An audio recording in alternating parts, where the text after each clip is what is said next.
Assalamualaikum warahmatullahi wabarakatuh. Bismillahirrahmanirrahim. Allahumma sholli ala sayyidina Muhammad wa ala alihi wa sahbihi ajmain, amma ba'du. Ada video di Benteng Akidah. Di situ dia menyalahkan Habib Husain bin Ja'far ketika menjawab pertanyaan anaknya Ahmad Dhani, Dul. Kalau misalkan Anda belum yakin dengan hal ini, silahkan Anda buka sendiri. Di dalam I'anah juz 2 halaman 59, di dalam Hawashi Syarwani juz 4 di halaman 76, di dalam Hasyiah Bajuri juz 1 halaman 237. Buka dan baca sendiri. Boleh tidak? Itu adalah fatwa. Misalkan nanti kalau sudah darurat, namanya sudah darurat, ya tidak masalah. Tapi jangan langsung yang dicolokkan kepada masyarakat dan publik. Anda harus memberikan orang ini faham terhadap kitab, tapi tidak memahami terhadap intisari dari alur fatwa, dari alur teks dan alur konten yang ada di dalam kitab tersebut. Tarik tangannya, selamatkan dia. Geser, selamatkan. Lanjutkan sholat, tapi jangan ngomong. Anda kalau mampu jangan dibatalkan sholat, tapi sambil lari. Kabiro, alhamdulillah katsira. Tetap saya ikut kepada Sidogiri. Sidogiri adalah sudah ratusan tahun dan berabad-abad hidup di sini dan mengenyam pendidikan dan tahu lebih dekat sanadnya kepada para ulama. Kami tidak mengenyampingkan pondok yang lain, bukan hal itu yang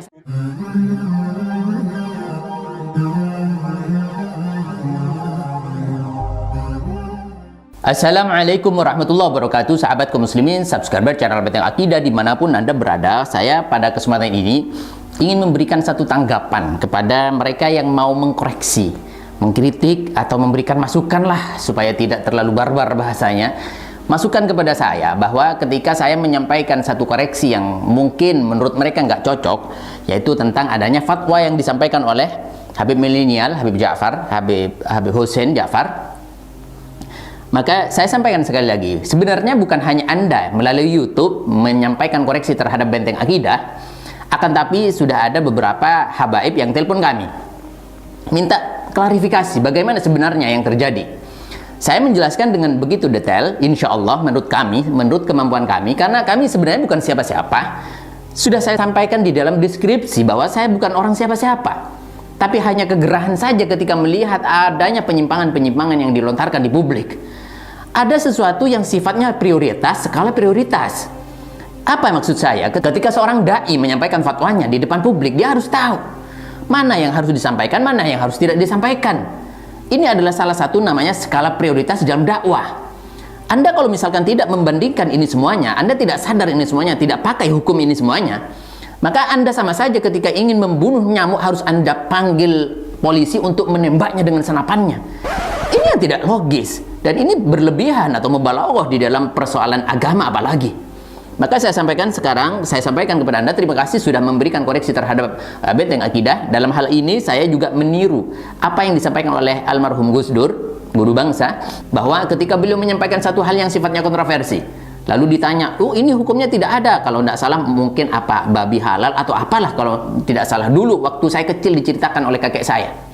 Ketika para ulama pada protes dan menanyakan apa ini maksudnya, dicari di hukum ini, di kitab ini, di dalam maqal ini, di dalam asar sahabat dan lain sebagainya, ini tidak ketemu.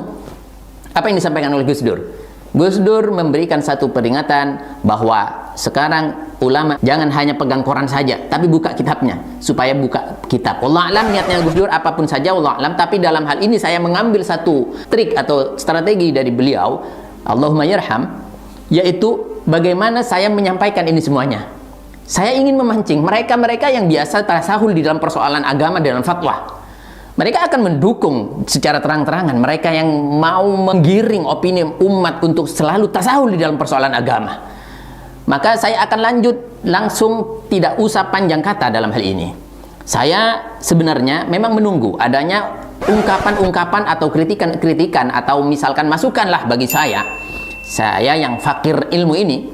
Dalam hal ini saya akan mengangkat satu di antaranya yang tanya, oh saya tanya dan lihat di videonya Buya Yahya, enggak begitu, enggak apa-apa dibatalkan. Anda tonton lagi videonya Buya Yahya, bagaimana caranya beliau menyampaikan runtutan-runtutan daripada fatwanya. Video seorang imam dengan para jamaahnya sedang sholat lalu datang gempa, namun mereka tetap saja melakukan sholat. pertanyaan saya, apakah memang dalam kondisi seperti itu sholat tetap tidak boleh dibatalkan? Apakah Dalam videonya Ustadz Abdul Somad, beliau soal melaksanakan sholat dibatalkan atau tidak, kurang lebihnya begitu. Di dalam persoalan fatwanya beliau, lihat caranya beliau berdakwah. Assalamualaikum. Waalaikumsalam warahmatullahi wabarakatuh. Bagaimana tinjauan fikih tentang prioritas ketika sedang sholat saat terjadi bencana seperti gempa? Apakah lanjut atau ditunda sholatnya yang utama Pak Ustadz? Ini pasti pertanyaan gara-gara ngelihat video CCTV masjid. Ada imam yang bertahan megang dinding. Ada makmumnya tahan, imamnya kabur. Makmumnya bertahan, imam bingung gimana? Imam udah cabul. Kamu kita Pak Imam tahan loh. Nah, bagaimana ini masalah sholat? Sholat boleh bergerak. Boleh nggak bergerak dalam sholat? Boleh. Uqtulul aswadaini fi sholah. Bunuhlah dua yang hitam ketika engkau sedang sholat. Allahu Akbar. Nampak ada dua yang hitam. Apa itu? Al-af'ah, ular. Al-aqrab, kalajengking. Makanya sholat itu mata dibuka. Yang tutup, tiba-tiba datang anaconda. Ambil kayu, pukul sampai mati. Setelah mati, enggak juga mati, kabur, lari, pindah tempat lain, lanjutkan sholat. Sholatnya tidak batal. Dua, dalam kitab fikih, bukan hadis, ketika sedang sholat di hutan, kebetulan ada sumur tua, pas lagi sedang sholat, enggak tahu datang orang buta dari mana, lewat orang buta, hampir masuk sumur. Jangan kau biarkan dia masuk, tarik tangannya, selamatkan dia. Geser, selamatkan. Lanjutkan sholat. Tapi jangan ngomong. Pak, jangan sini lagi ya.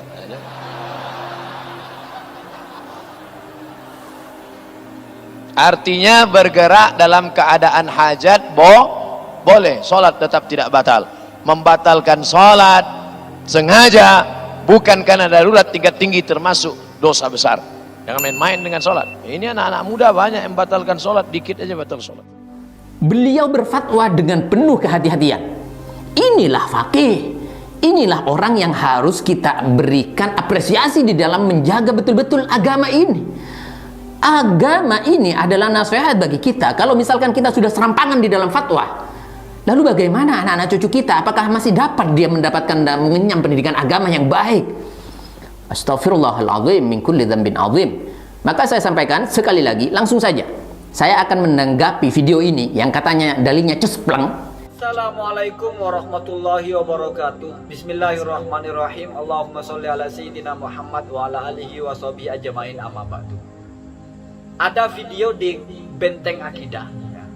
Di situ dia menyalahkan Habib Husain bin Ja'far ketika menjawab pertanyaan anaknya Ahmad Dhani, Dul ya, Abdul Qadir Jailani yang dipanggil Dul itu, tentang orang yang sholat lalu gempa goyang-goyang, apakah melanjutkan sholatnya walaupun terancam mati atau dia berhenti dari sholatnya.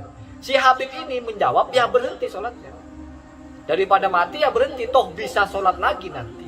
Jawaban ini disalahkan, bahkan dianggap nggak ngerti tentang ilmu gitu oleh Benteng Akidah ini. Dianggap nggak ngerti tentang ilmu, itu kan persepsimu aja. Maksudnya tidak pantas berdakwah serampangan, tidak pantas menyampaikan sesuatu yang kurang beliau kuasai, di mana ini menjadi salah satu sorot pembahasan dari pokok pembahasan kami.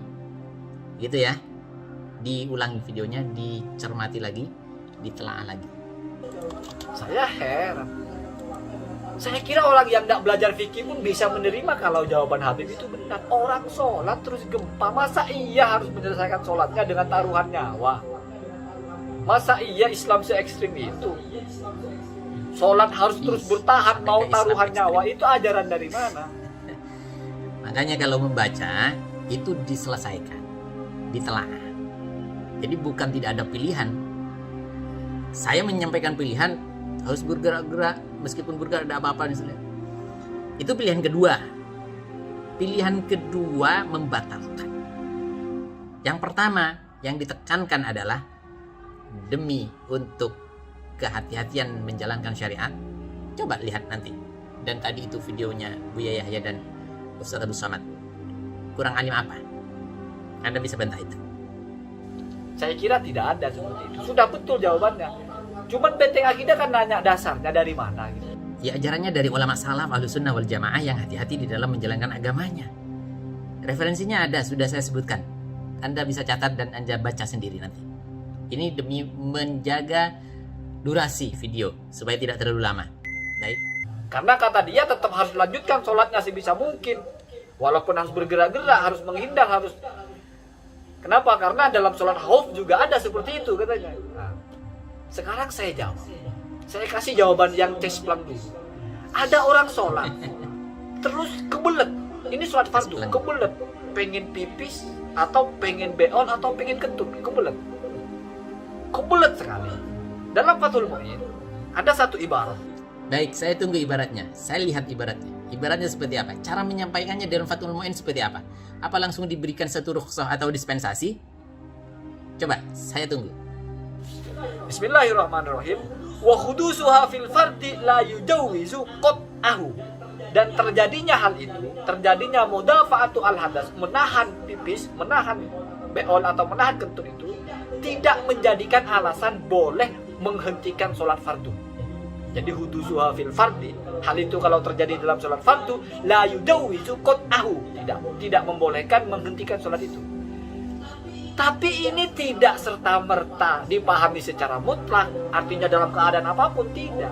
Oleh pengarang hasyiahnya oleh pengarang hasyiah I'anatul Thalibin diberikan sarah di situ. Apa? Qauluhu wa hudusuha, ini saya baca ya. Qauluhu wa hudusuha fil fardi ay al mudafa'atu wa qauluhu fil fardi ay fi asna'is sholati al mafrudati. Jadi maksudnya menahan hadas di dalam sholat fardu gitu ya. Di dalam sholat ini ketika sedang sholat.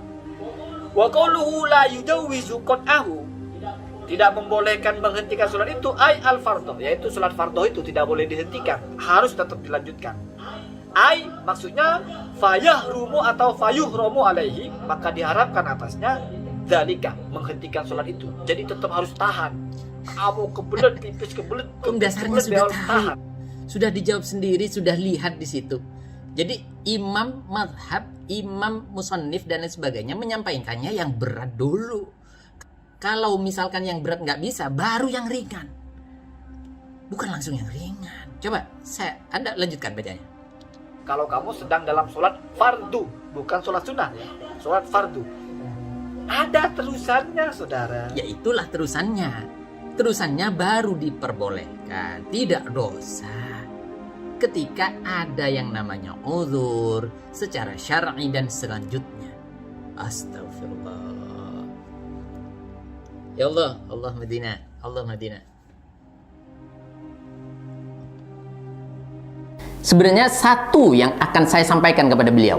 Beliau orang ini faham terhadap kitab, tapi tidak memahami terhadap intisari dari alur fatwa, dari alur teks dan alur konten yang ada di dalam kitab tersebut, atau tema yang ada di dalam kitab tersebut, atau materi yang ada di dalam kitab tersebut. Apa yang disampaikan di dalam persoalan sholatnya membatalkan karena misalkan dia kebelet atau lain sebagainya. Kalau misalkan membahayakan, ini adalah tingkatan kedua. Yang disampaikan pertama kali kalau misalkan Anda bertanya kepada orang yang mau berangkat nahi mungkar, Anda langsung menjawab, oh tidak usah berangkat nahi mungkar. Kenapa? Ada sabdanya Nabi SAW disampaikan, man ra'a minkum munkaran falyughayyirhu biyadihi, fa illam yastati' fa bilisani, fa illam yastati' fa biqalbi. Tidak usah, sudah doakan Habib di sana, doakan para berjuang di sana. Kita tidak usah ikut turun, kita tidak ikut berjuang, tidak masalah. Ada dasarnya, ini hadis. Anda sudah mengutip hadis yang benar, tapi tujuan Anda adalah batil, yaitu menyampaikan yang remeh, yang ringan, yang harusnya tidak sampai di dalam persoalan agama. Anda mungkin masih paham dan masih ingat adanya Sulam Taufik. Ya, mungkin orang liberal dikategorikan sebagai kitab radikal. Kenapa? Karena di sana mengangkat hukum yang berat-berat. Ini tidak boleh disuguhkan secara serta-merta kepada orang awam. Jadi kalau misalkan yang ringan-ringan disampaikan kepada awam, kemudian dispensasi-dispensasi yang selalu disampaikan, lalu bagaimana nasib agama, kemurnian agama kita? Lalu kalau misalkan Anda paham terhadap ini yang darurat, baru diiyakan, baru diperbolehkan. Anda kalau misalnya paham video saya, Anda perhatikan, teliti betul, baik-baik dengan nalar yang bersih tanpa tendensi kebencian atau apapun namanya. Mohon maaf, saya akan berguru kepada Anda. Anda paham terhadap kita. Tapi ketika ada satu hal yang mengganjal sesuai dengan kemampuan saya tidak akan diam. Ini yang perlu Anda catat baik-baik. Bahwa beragama itu harus betul-betul dijaga dengan baik. Sebagaimana di dalam kitab Sulamut Taufik tadi disebutkan, yajibu ala kulli muslimin hifdzu islamihi wa sawnihi amma yufsidu wa yubtilu wa yaqta'u wa huwa ar-riddah. Harus bagi orang Islam bagaimana menjaga Islamnya baik-baik dari apapun yang bisa merusak terhadap akidahnya, merusak dan membatalkan akidahnya, merusak dan memutus rantai akidahnya kepada baginda Nabi SAW, yaitu tauhid. Di situ diteruskan oleh musannif, wa qad kathura fi hadzal zaman at-tasahul fil kalam. Yang mana di zamannya musannif tersebut banyak orang-orang tasahul, serampangan menyampaikan dakwanya, serampangan menilai hukum-hukum fikih, serampangan menilai syariat, menunjukkan sesuatu yang sifatnya ringan-ringan saja, tidak disaring, tidak difilter, mana yang prioritas, mana yang kedua, mana yang second, mana yang seterusnya. Ini adalah pertimbangan yang harus Anda perhatikan baik-baik di dalam menjaga agama ini. Saya akan langsung memberikan pelurusan terhadap apa yang ditulis oleh komentar dan netizen-netizen secara sekaligus. Oh, di fikih ini boleh, di fikih boleh. Tapi Anda harus perhatikan baik-baik, berdakwah kepada publik itu tidak boleh serta-merta disampaikan yang ringan-ringan saja. Maka orang-orang Islam akan mengambil yang ringan-ringan. Inti daripada perintah baginda Nabi SAW itu tidak akan terlaksana. Anak-anak kita tidak akan menemukan hakikat daripada keislamannya kelak ketika kita tinggalkan dan kita sudah mati. Dalam satu kesempatan Anda mungkin sering mengatakan, "Lau anna Fatimah tasaraqat laqata'tu yadaha." Apa itu maksudnya? Kehati-hatian baginda Rasul SAW di dalam menjaga syariat. Bukan hanya persoalan dalil daripada keadilan, bukan. Tapi kehati-hatian beliau. Berat memang menyampaikan syariat. Berat memang menyampaikan dakwah. Dan tantangannya juga tentu tidak tanggung-tanggung. Adalah nyawa salah satu tantangannya yang seperti dilakukan, yang dialami oleh para imam-imam mujtahid kita. Allahumma yarham Kiai Khalil Nawawi Sidogiri. Kurang alim apa? Kurang fakih apa? Saya akan memberikan referensi Sidogiri ini. Kenapa? Saya sampaikan di dalam persoalan ini. Anda tanya, dasarnya mana? Baik. Sebelum kita melanjutkan kepada dasar yang kita sampaikan, ini sudah dibahas di dalam LMF, yaitu Lajnah Murajaah Fiqhiyah Kuliah Syariah Pondok Pesantren Sidogiri. Kenapa dasarnya itu? Karena Sidogiri usianya sudah hampir 4 abad. 3 atau 4 abad. Sebelum Indonesia ada, Sidogiri sudah ada. Ulama sudah ada, pesantren sudah ada. Anda mau merujuk kepada siapa? Sidogiri mengajarkan bagaimana hati-hati di dalam persoalan agama. Hati-hati di dalam persoalan menjaga syariat dan sunnah. Sebagaimana dicontohkan langsung oleh Kiai Khalil Nawawi Sidogiri. Saya tidak nutut kepada beliau. Beliau masih bertanya kepada adiknya, bagaimana ini saya sudah bisa tidak sholat duduk? Pada waktu itu beliau sakit. Beliau tidak pernah meninggalkan sholat berjamaah di masjid. Beliau dengan tertatih-tatih, maksud saya, berangkat melaksanakan sholat. Sholatnya tetap berdiri. Sampai akhirnya beliau betul-betul dirasa tidak kuat. Lalu apa yang beliau ambil? Apa sikap beliau? Beliau masih bertanya kepada adiknya, bertanya kepada saudaranya, apakah saya sudah saatnya atau sudah pantas melaksanakan sholat dengan cara duduk? Subhanallah, beliau alim, wara', wali, masih bertanya, apakah saya sudah pantas sholat duduk? Padahal beliau bisa memastikan, beliau sudah bisa memutuskan sendiri, beliau punya dasarnya. Tapi masih bertanya, apa maksudnya? Hati-hati di dalam persoalan agama, tidak serampangan. Allahumma yarham guru kita semuanya, Kiai Abdul Alim bin Abdul Jalil Sidogiri, pengasuh sebelumnya Kiai Nawawi barusan yang sudah wafat. Beliau betul-betul menjaga namanya aurat sampai beliau menjelang sakaratul maut. Di dalam rumah sakit, waktu sakitnya beliau, sarungnya tersingkap, auratnya terbuka. Beliau tiba-tiba langsung dengan serentak, dengan seketika dan spontanitas menutup auratnya dalam keadaan sakit yang luar biasa. Apa yang beliau maksud? Beliau terbiasa menjaga agama dengan baik, sedetail-detail mungkin, sebaik-baik mungkin, sekeras-keras mungkin. Ini pola pikir yang harus ditanamkan kepada Anda dan kita semuanya sebagai seorang muslim. Generasi kita bagaimana kalau misalkan kita sudah serampangan menyampaikan dakwah? Baik, Tanpa banyak kata, saya langsung akan memberikan 3 poin kepada Anda. Yang pertama, sebagaimana diangkat di dalam Buya Yahya. Buya Yahya menyampaikan, coba Anda perhatikan. Beliau langsung memberikan satu gambaran, jangan dibatalkan, boleh kok tidak membatalkan. Ini adalah seorang da'i yang betul-betul menjaga terhadap fatwanya, dakwahnya, agamanya secara hati-hati.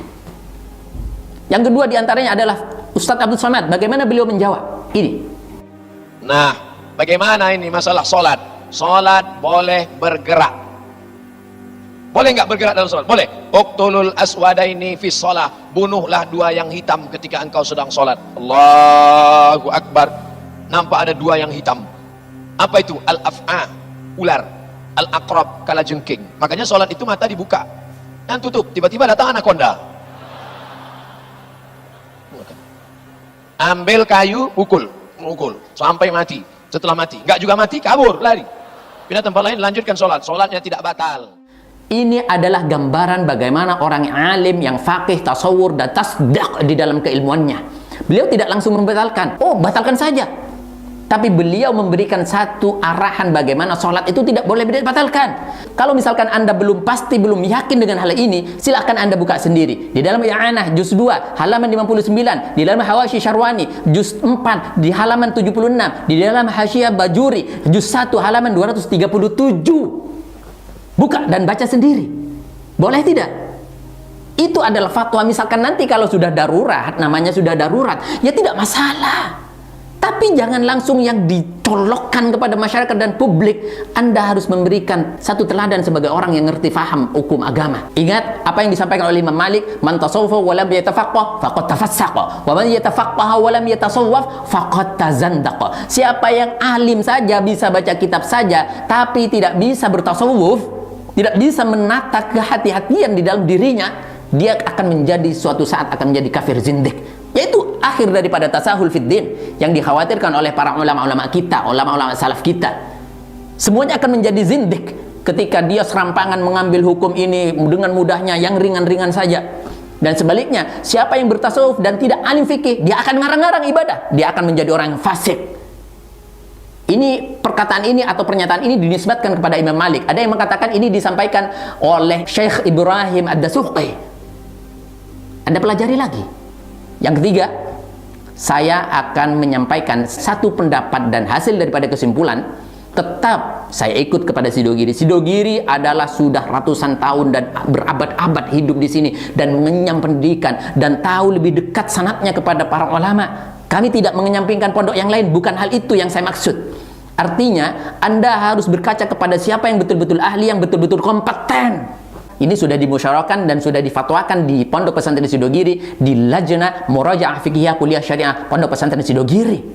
Lalu terakhir, saya akan menyampaikan kepada Anda, kepada yang berasa kurang pas dengan hal ini, saya terima Zoom Anda. Sekali lagi, saya akan mengaji kepada Anda. Saya tidak punya ilmu yang leluasa seperti Buya Yahya, seperti Ustadz Abdul Somad, seperti Ustadz Adi Hidayat dari Muhammadiyah. Saya orang biasa-biasa saja, akan tapi saya pantang diam kalau sudah melihat satu kemudaratan atau mafsadah yang akan terjadi dalam agama saya. Menurut saya yang bodoh ini. Ini prinsip. Oh kok Habib Ja'far, Habib Husain terus, Habib terus. Selama beliau menyampaikan hal-hal yang sudah bertentangan dengan apa yang menjadi prinsip akidah Ahlussunnah wal Jamaah, saya akan terus bicara. Anda mengatakan Edson, Pansos dan lain sebagainya, no problem. It's okay. You can speak anything, anyway. Baik, mungkin ini yang bisa kita sampaikan. Mungkin kalau misalkan Anda melihat saya berbicara seperti ini adalah karakter saya mungkin tidak bisa merubah karakter saya. Dengan catatan, saya tetap mengedepankan apa yang perlu saya sampaikan secara syariah dan sunnah. Dengan catatan, apa yang harus saya ketahui dan apa yang harus saya telaah dan apa yang harus saya sampaikan. Ini adalah salah satu motivasi kami di dalam menyampaikan dakwah untuk menjaga agama ini sampai hari kiamat. Dan anak-anak cucu kita terjaga akidahnya di dalam menjalankan upaya mencari ridha Allah Subhanahu wa taala. Demikian, semoga bermanfaat. Assalamualaikum warahmatullahi wabarakatuh. Dan lokasinya cukup sempit, tapi kita bangun ke atas sehingga kita bisa tetap memaksimalkan fasilitas. Kata Nabi SAW bahwa saya dengan orang yang merawat anak yatim, yang menjaga anak yatim, terutama menjaga akidah, membentengi akidahnya anak yatim, seperti ini. Artinya dekat sekali. Ambil kesempatan ini, ambil satu momen penting ini, ambil satu kesempatan emas ini untuk kita bersama-sama berjuang di jalan Allah Subhanahu wa taala, menggapai ridhonya, menggapai jannahnya bersama Rasulullah SAW. Amin ya rabbal alamin.